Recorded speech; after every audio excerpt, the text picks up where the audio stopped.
What's up everyone and welcome back to the MMA Zone. Today, let's get started with MMA community roasts Khamzat Chimaev for footage. Khamzat Chimaev and Arman Tsarukyan are preparing to coach opposite one another on Hype Reality 3, a Russian MMA show that is reportedly similar to The Ultimate Fighter. While there isn't a UFC contract up for grabs and the two coaches won't fight at the end of the season, the two UFC contenders were seen facing off with one another in a recent video leading up to the start of the season.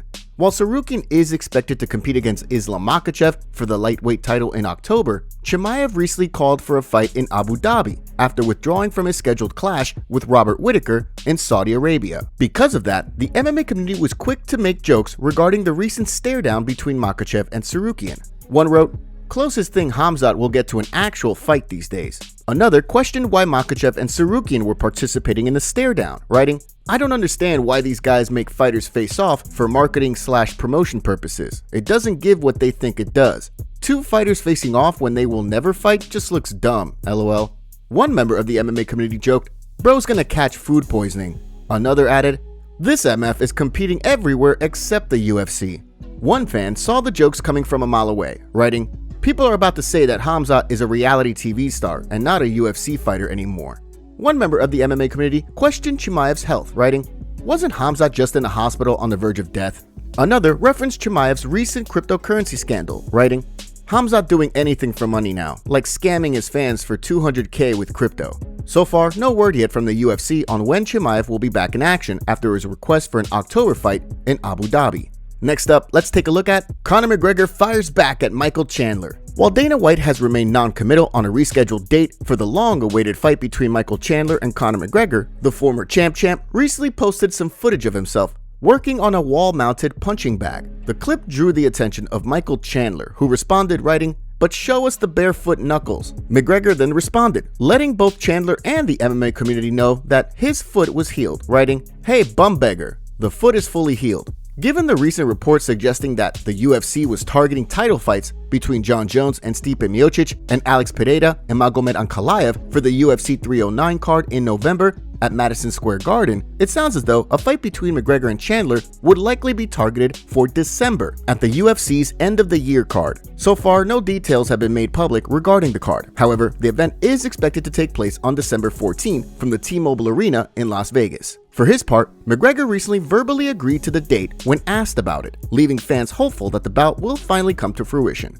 Next up, let's take a look at Paddy Pimblett predicts Leon Edwards versus Belal Muhammad. This weekend's UFC 304 card in Manchester is shaping up to be one of the biggest cards of the year for the UFC. While the event will play host to a number of high-profile bouts, such as Paddy Pimblett's scrap with King Green and Tom Aspinall's co-main event bout with Curtis Blades, the main event rematch between Leon Edwards and Belal Muhammad has been a major talking point within the MMA community. While speaking in a recent video for his YouTube channel, the baddie spoke about the Edwards-Muhammad headliner, sharing his prediction with fans.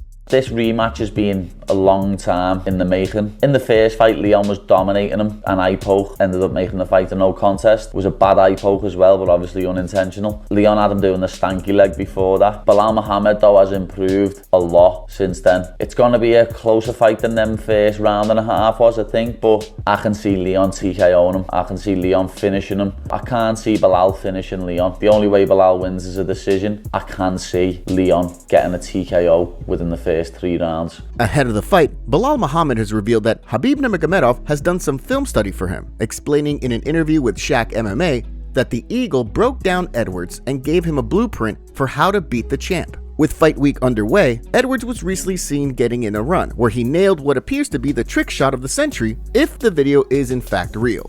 Leading up to the fight, Edwards remains a comfortable betting favorite at -235 on FanDuel, while Muhammad is a +180 betting underdog. Next, let's take a look at Ariel Helwani reveals sad news. As Ariel Helwani prepares to head to Paris to cover the 2024 Olympics as a correspondent for the CBC, the longtime MMA insider is also in the midst of contract negotiations. During Monday's episode of the MMA Hour, Helwani revealed to fans that despite holding out hope that he would have a new contract ironed out before heading to Paris, that won't be the case. Instead, Helwani is heading to Paris while the fate of the MMA Hour as we know it hangs in the balance. You know, these things sometimes take a little longer than we expect. And as a wise man once said, the best laid plans of mice and men often go awry. And so I don't have an announcement to make. What I can say is there is a chance that this is the final time that you'll see me sitting in this chair, hosting this show from this studio. There's a chance that you'll see me back here in a month. I really don't know. As I sit here, that's the God honest truth. It's all very much up in the air. There's a lot of exciting things being discussed, but it could go this way, it could go that way, it could go that way. As Helwani went on to explain, by the time the Olympics come to an end, he should be able to give fans an update and the full story on his contract negotiations. With plenty of exciting things apparently in the works as Helwani negotiates his next contract, it'll be interesting to see how things play out. Next, let's take a look at Michael Bisping goes off on Jake Paul. Following his win over Mike Perry on Saturday, Jake Paul called out Alex Pereira for a boxing match, as well as Mike Tyson, whom he had previously been booked to fight. The call-outs landed Paul in the crosshairs of Michael Bisping, who was quick to rip the YouTuber turned boxer in a video for his YouTube channel. As Bisping explained, much like when Paul was calling out Canelo Alvarez, Paul knows that a boxing match with Pereira will never materialize. Given that, and the fact that Mike Tyson is 58 years old, Bisping didn't hesitate to unload on Paul. Why don't you fight a real boxer? Anyone in that top 10, they would smoke him. They would deal him a devastating knockout. They would land crushing blows, and he would sing his pants in there. I still don't have respect because that was pure bully boy tactics. The size difference was remarkable. One Conor McGregor, he said, Jake Paul is the biggest piss bag I have ever seen in my life. It's not often I agree with Conor McGregor, but I tell you what, he hit the absolute nail on the head. Why isn't he fighting real boxers? Because they would all smoke him. Bisping went so far as to call Paul and his hand-picked matchmaking an embarrassment to everyone who's laced up a pair of boxing gloves. Bisping then concluded, saying that Paul's decision to call out Alex Pereira and Mike Tyson was laughable, with fans in the comments section seemingly in agreement with the Hall of Famer. Next, let's take a look at UFC Fight UPDATES. As we await this weekend's UFC 304 card in Manchester, let's take a look at today's UFC Fight UPDATES, starting with a change to the UFC's August 24th card at the Apex, where Bruno Ferreira and Roman Kopylov were scheduled to compete in a middleweight bout. According to Ferreira, Kopylov has withdrawn from the scheduled bout. Rather than pull him from the card, the UFC is reportedly working to have Abdul Razak Al Hassan step in on short notice. Al Hassan is fresh off a no contest earlier this month that saw his fight with Cody Brundage called off due to accidental blows to the back of the head, while Ferreira is in the midst of a 2-fight win streak that's seen him finish 2 straight opponents this year. Last but certainly not least, Morgan Shariat and AJ Cunningham are reportedly set to compete at UFC Fight Night Paris on September 28th. The bout will see Shariat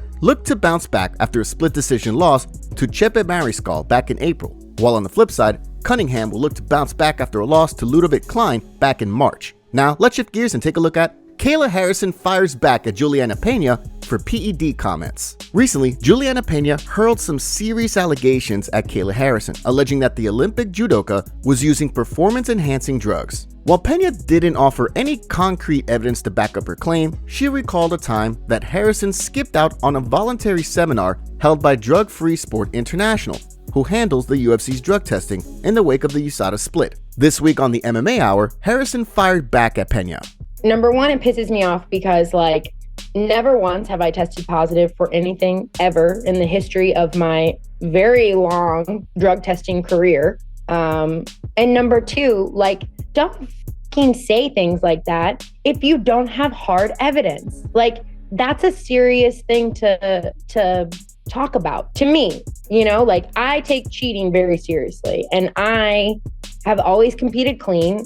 As Harrison went on to explain, she's confident that throughout her career as a fighter and judoka, she's competed against individuals who are not clean. However, given that she has no way of proving their PED usage, she's never come out and accused anybody directly. In addition, she also revealed that she feels like Peña is accusing her of PED usage, so that if the two ever fight, Peña has a built-in excuse if she loses. While neither of the two have a fight scheduled, Peña revealed earlier this month that she's expecting to fight Raquel Pennington for the title at UFC 307. In the meantime, it's unclear whether the UFC will book Harrison another bout, or have her wait to compete against the winner. Joe Rogan doubts Conor McGregor could ever make a comeback in the UFC, Speaking with Francis on the JRE, Joe Rogan said that after a shin break, no fighter has ever made a successful comeback, and he referred to Conor McGregor. Here's what Rogan had to say.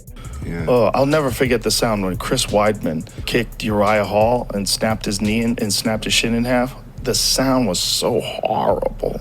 And he's never been the same again. You know, it's like that, those breaks, like especially the shin break. You know, I wonder, like, if Conor McGregor is ever going to come back again. It's like, it's very difficult to come back from that break. That's one of the worst injuries. And I think, like, for that kind of injury, the most difficult part is the mental part. You don't know if he's gonna be there again. Right. To try to get to, like, obviously you have a rehab, right? Right. But you rehab the part that is injured. Right. But the rehab of your mind to be able to trust that again, right, is a problem. You know, I'm like, I don't know about that. Maybe we just skip this part.